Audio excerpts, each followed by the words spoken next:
Newcastle United are on the up. After a dramatic last-minute winner against Leeds, Eddie Howe's men are looking scary. So from the lethal Barnes, to the relentless captain, to the dominant Joelinton, we'll reveal the exciting player Newcastle have just been offered, as well as discuss Newcastle's renewed interest in a Bundesliga star. As per, join us as we'll break down all the latest transfer news and discuss the things we learned from Newcastle United 4 Leeds 3. Let's go! So what we learned once again was about Mr. Pure Output, and Harvey Barnes embodied that better than anyone on the night. He stepped up for a crucial goal yet again, and was arguably the most dangerous attacking outlet in the first half, constantly offering penetration and directness when others struggled for clarity. That threat carried into the second half, where his delivery remained a weapon, highlighted by a fine cross for Lewis Hall that was only cut out at the last moment. Then came the decisive moment, as he won it late on with a composed finish that sealed his status as the hero of the match. Statistically, it was a goal that should not normally go in, with a goalkeeper expected to save Harvey Barnes' 90-plus 12-minute winner 83% of the time according to expected goals on target, yet Barnes once again defied the numbers when it mattered most. That goal also entered the history books, with Barnes' 102-minute strike against Leeds becoming the latest winning goal ever scored on record in a Premier League match. His individual performance backed up the drama of the moment, earning him an 8.6 rating overall. By the numbers, Barnes' influence was striking. 8 touches in the opposition box, 5 duels won, 4 times possession won, and 4 shots, the most of any player in the match. Of those shots, 3 were on target. He completed 2 successful take-ons, and crucially, scored 2 goals. It all culminated in the latest winning goal in a Premier League game on record, a defining contribution that went beyond just the final action. Thrown into a difficult situation and had to help defensively too, ending with 4 defensive contributions, 100% tackles won, 3 clearances, 3 recoveries, 4 out of 10 ground duels won, 1 out of 2 aerial duels won, and 0 times dribbled past. Zooming out, the consistency of Barnes' attacking output is becoming impossible to ignore. He has now scored 8 goals in his last 10 matches for Newcastle, a run that underlines just how decisive he has become.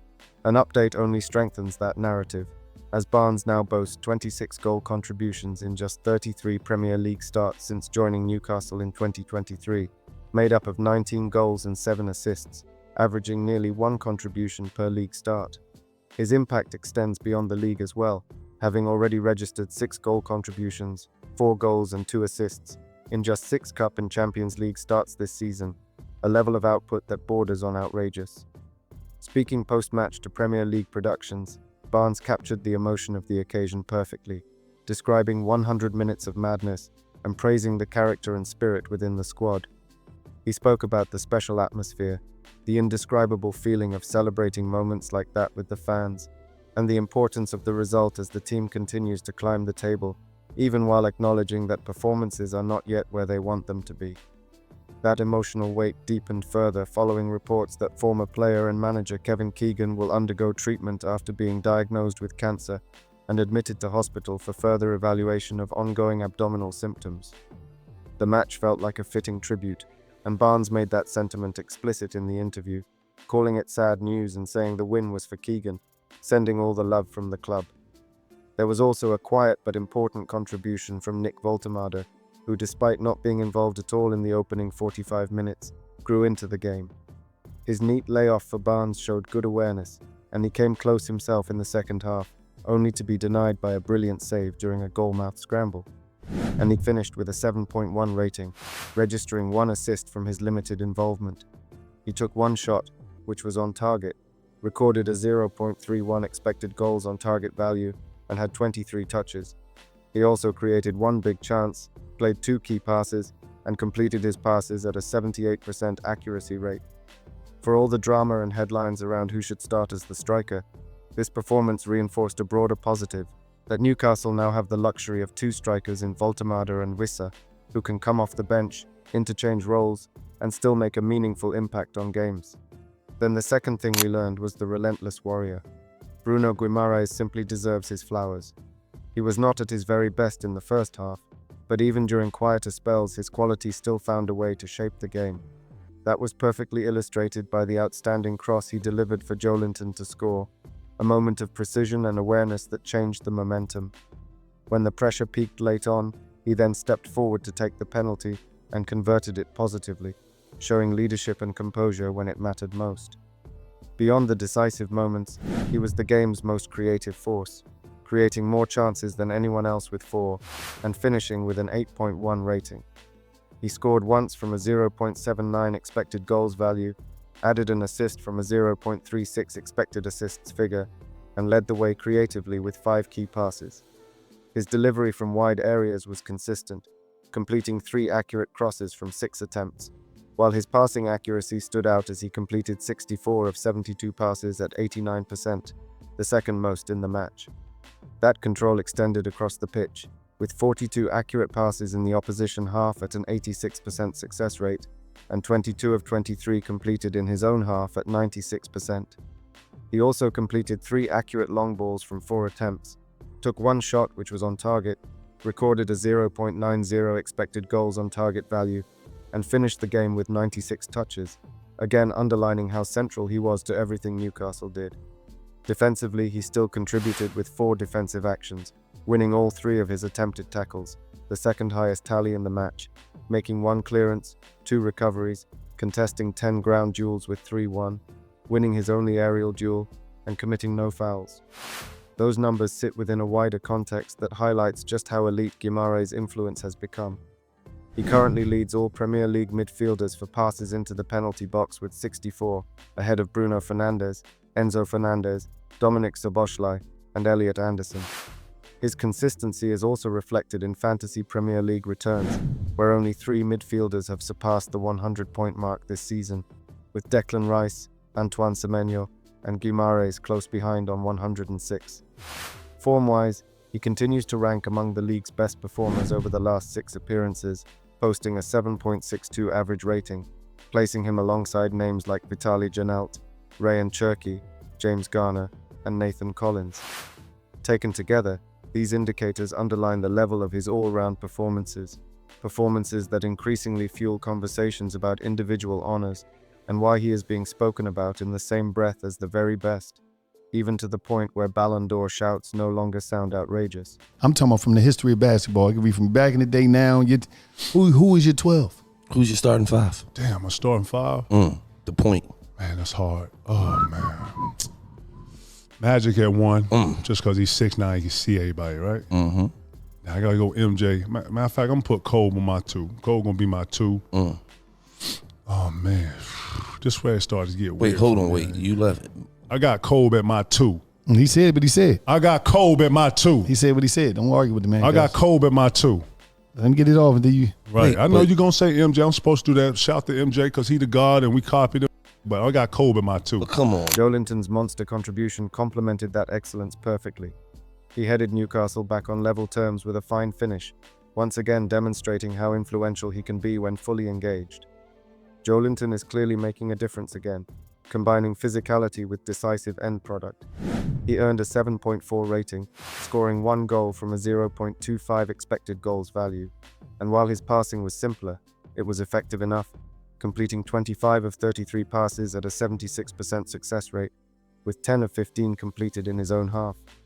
He took 3 shots in total, 2 of which were on target, recorded a 0.93 expected goals on target figure, had 1 shot blocked, and finished with 56 touches. Defensively, his impact was immense, registering 6 defensive contributions that included 3 tackles with 2 won, 3 clearances, 10 recoveries, and an outstanding duel success rate. He contested 11 ground duels and won 7, dominated aerially with 9 duels contested and 4 won, committed 2 fouls, and crucially was not dribbled past. Winning the most duels of any player in the match with 11 summed up his physical authority and importance in both boxes.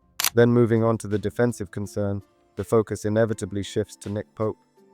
The England international had little chance with the first 2 Leeds goals, as Aronson found the bottom corner from range and Calvert-Lewin converted from the penalty spot. But his second half performance left far more to be desired. He did produce a big save early after the restart, a moment that briefly steadied things, yet he was fortunate not to undo that good work later on with an absolute howler when attempting to collect the cross, an error that could easily have swung the game back the other way. Pope's uneven display served as a reminder that Newcastle's goalkeeping situation remains an area of concern. By the final whistle, he had conceded 1.16 more goals than expected based on expected goals, and was credited with one error that led to a shot, according to SofaScore, that chance being the Justin opportunity, which exposed the uncertainty in his decision-making. Looking at the wider picture in the 2025-26 Premier League season, Pope's numbers underline those concerns. He has made 15 appearances, holds a save percentage of 73%, has a minus 0.37 goals prevented figure, and has kept 6 clean sheets. His distribution remains an issue, reflected in a pass accuracy of just 58%, and defensively he has now been credited with one error leading to a shot, and one error leading directly to a goal. As the SofaScore data shows, Pope has conceded more goals than expected based on the XG he has faced in the league this season. He has also made 2 errors that have resulted in shots or goals for the opposition, while Aaron Ramsdale, since arriving on loan from Southampton last summer, is yet to make an error in 7 Premier League appearances. That is not to say Ramsdale is the better goalkeeper, because Pope remains the preferred option, but the uncomfortable truth is that Newcastle's best goalkeeper is now 34, and when margins are this fine, those details matter. Among the highest performing goalkeepers in the Premier League this season, Pope does not currently rank near the top in 14th place, reinforcing the argument that Newcastle will need to address the position, because some matches are ultimately defined by the smallest of moments. It is also worth noting that Pope finished the match with just 1 defensive contribution, the same number as Malick Thiaw, which brings Thiaw's performance into the discussion as well. The defensive worries were compounded when Fabian Schär was forced off the pitch through injury. After the match, Newcastle United manager Eddie Howe was asked about the Swiss defender and confirmed that Schär, one of the club's most reliable performers this season, appears to have suffered an ankle injury. Speaking via Jordan Cronin of Newcastle World on social media platform X, Howe said that Schär was in hospital with an ankle problem, that it did not look good, and that the club hopes it is not as serious as it appeared, sending him their love. It represents a major blow for Newcastle United, and while there is hope that Schär can recover quickly, the situation is deeply concerning. Newcastle will be desperate for positive news, particularly given how important Schär has been this season. He has stepped up impressively in the absence of Sven Botman, who has struggled with injuries of his own, and with Dan Burn also sidelined, the squad is suddenly very thin in defensive areas. That reality becomes even more pressing after a very difficult night for Malick Thiaw against Leeds. Schär has been in brilliant form throughout the campaign, and the prospect of losing him for any extended period is alarming, especially during a hectic month like January. Adding to the uncertainty is the fact that Schär is out of contract at the end of the season, with no official update yet on his long-term future, a backdrop that only amplifies the sense of concern around Newcastle's defensive stability moving forward. Despite this, Lewis Miley once again underlined why he is one of Newcastle's brightest sparks. He helped tee up Joelinton's goal by refusing to give up on what looked like a lost cause, a moment that summed up both his determination and intelligence. His influence only grew as the game went on, and such is his quality that he even dropped into centre-back after Fabian Schär was forced off injured. It was an absolute mammoth display from the 19-year-old, who started the game at right-back, moved into midfield in the second half, and then finished the match at centre-back. Remarkably, he did not look out of place in any of those roles. Dependable, reliable, and versatile is a rare and powerful combination, and Miley continues to show he has all three. With 91 touches, the third most of any player in the match, he was heavily involved and consistently influential in all phases of play. Miley finished with a 7.7 rating and was a constant threat as well as a defensive pillar. He recorded an expected goal, the third highest of any player in the match, alongside an expected assists figure of 0.25. Defensively, his output was exceptional, registering 15 defensive contributions, including 5 tackles with 4-1, the most tackles won by any player on the pitch. He added 2 interceptions, 7 clearances, 1 blocked shot, and 3 recoveries, while winning 5 of his 6 ground duels and 3 of his 4 aerial duels. He committed no fouls and was dribbled past just once. On the ball, he contributed creatively with 1 key pass and 1 cross attempted, while his passing accuracy bordered on absurd. Miley completed 65 of his 67 passes for a 97% success rate, including 33 of 34 in the opposition half the most passes and the highest accuracy in that zone of any player in the match, and 32 of 33 in his own half. He also completed 4 accurate long balls from 5 attempts, reinforcing just how complete his performance was. His passing numbers across recent games only heighten the sense of how special this run of form has been. Lewis Miley has attempted 257 passes in his last 4 Premier League matches and has misplaced just 9 of them. That includes 80 of 84 passes completed against Manchester United, away at 95%, 45 of 48 against Burnley away at 94%, a perfect 59 of 59 against Crystal Palace at home, and 64 of 66 against Leeds at home at 97%. In total, that is 248 completed passes from 257 attempts, a staggering 96% accuracy, an insane level of consistency for a 19-year-old operating across multiple positions. That impact has not gone unnoticed within the squad. Kieran Trippier summed it up perfectly when speaking about Miley, saying that the world is his oyster and that he has arguably been Newcastle's man of the match in the last 4 or 5 games, even joking that he and Tyno now have a fight on their hands.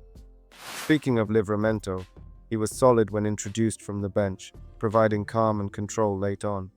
He provided a consistent outlet down the right and handled his defensive responsibilities well. His mobility caused Leeds problems and gave Newcastle a natural attacking route, with much of the play funneled down his side for good reason.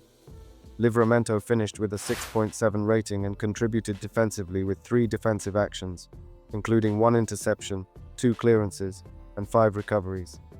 He won his only ground duel, committed no fouls, and was not dribbled past. Going forward, he added 1 key pass and delivered 2 accurate crosses from 2 attempts. In possession, he was secure and efficient, completing 32 of 34 passes at 94%, with 15 of 16 completed in the opposition half and 17 of 18 in his own half, alongside a perfect one from 1 on long balls. He finished with 5 touches, but his brief cameo was tidy, disciplined, and effective, rounding off a night where Newcastle's young and versatile options once again stood tall. Then the 5th thing we learned was that 3 Points United is now in full effect. When Newcastle went 1-0 down, there was genuine cause for concern, especially given the wider context that Newcastle sit last in the Premier League this season for points won from losing positions. That statistic has lingered all year and has often defined the frustration around performances where control did not translate into results. Yet something feels different now.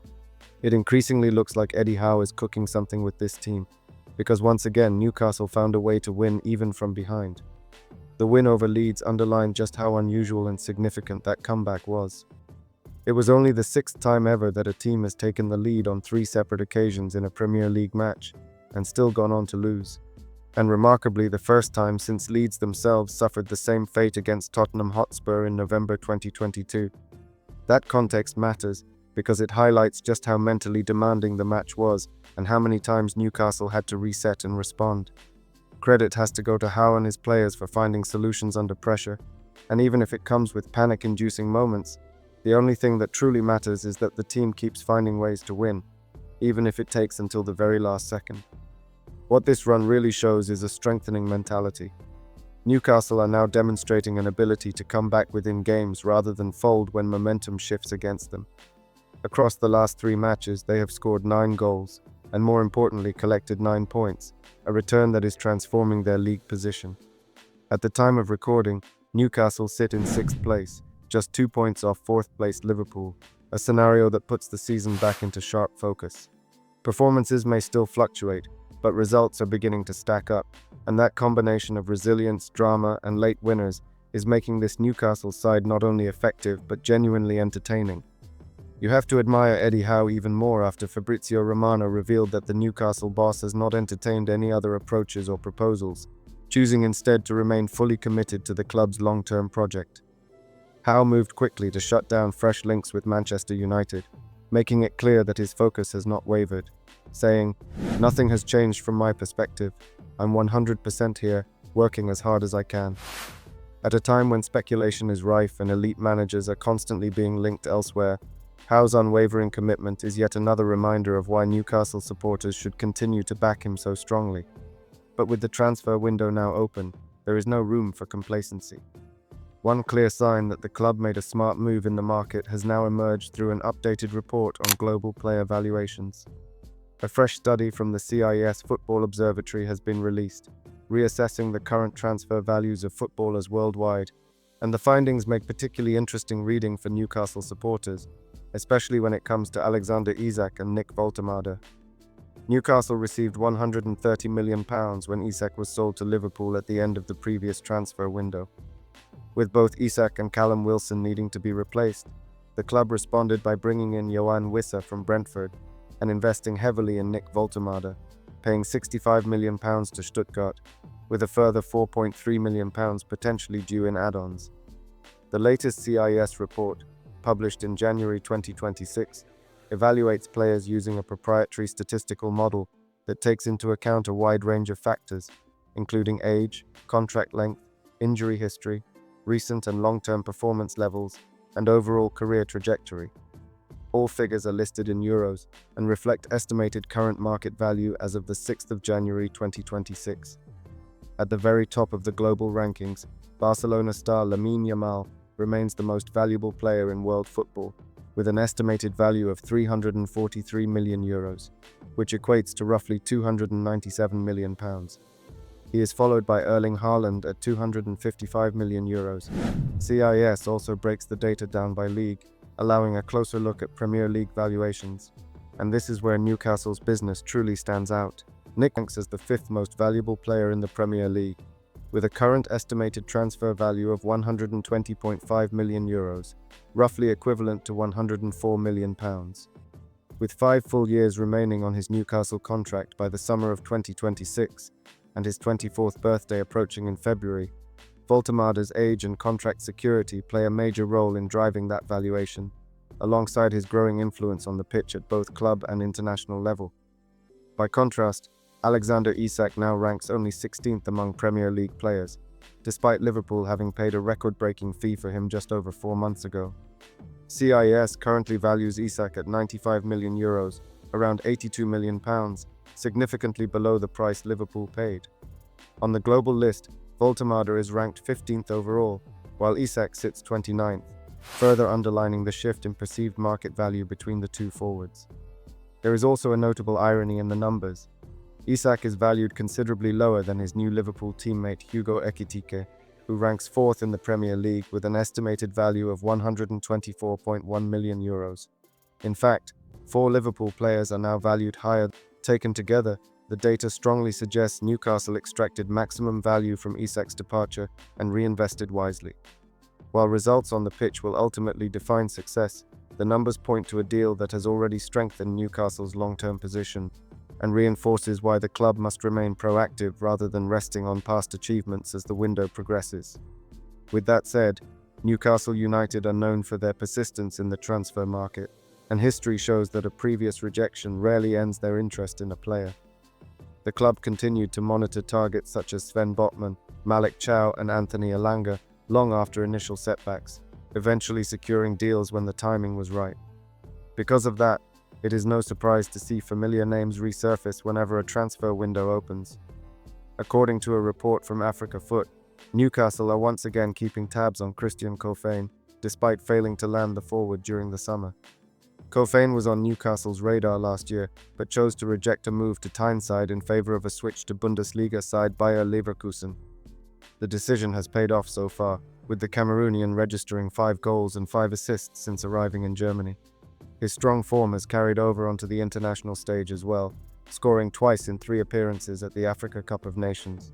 Those performances are said to have renewed Newcastle's interest, while Manchester United and Real Madrid are also reportedly monitoring his progress. That said, prizing Cofain away from Leverkusen so soon after his arrival would be far from straightforward. The 19-year-old only joined the German champions in the summer, making any January move difficult to negotiate. However, if Newcastle decide to sanction William Osula's departure this month, Cofain would fit the profile of the type of forward they would look to bring in as a replacement. Leverkusen paid just over £4 million for him, meaning a significant profit could be made if they were willing to sell. Even so, while the financial incentive exists, this feels like a deal that may be more realistic in the future rather than imminent. For now, Newcastle's interest appears genuine, but any move would likely depend on both player availability and the club's broader plans during the window. Then, in another development, Newcastle United have reportedly been given the opportunity to sign Celta Vigo defender Oscar Mingueza during the current transfer window. According to MailSport, the former Barcelona player has been offered to Newcastle, as well as to Aston Villa and West Ham United, with his situation presenting a potential market opportunity. Mingueza is valued at around £8 million due to his contract at Celta Vigo entering its final months ahead of a summer expiry. Aston Villa are already well aware of the defender's qualities, with Unai Emery known to be an admirer.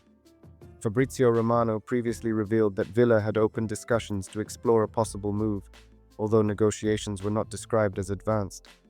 Romano noted that Mingueza is regarded as one of Villa's main targets for the January window and is appreciated by both the club's hierarchy and Emery himself.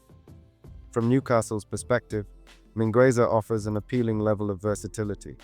He is capable of operating at either fullback position or higher up the flanks, and has contributed a goal and 3 assists from 21 appearances so far this season.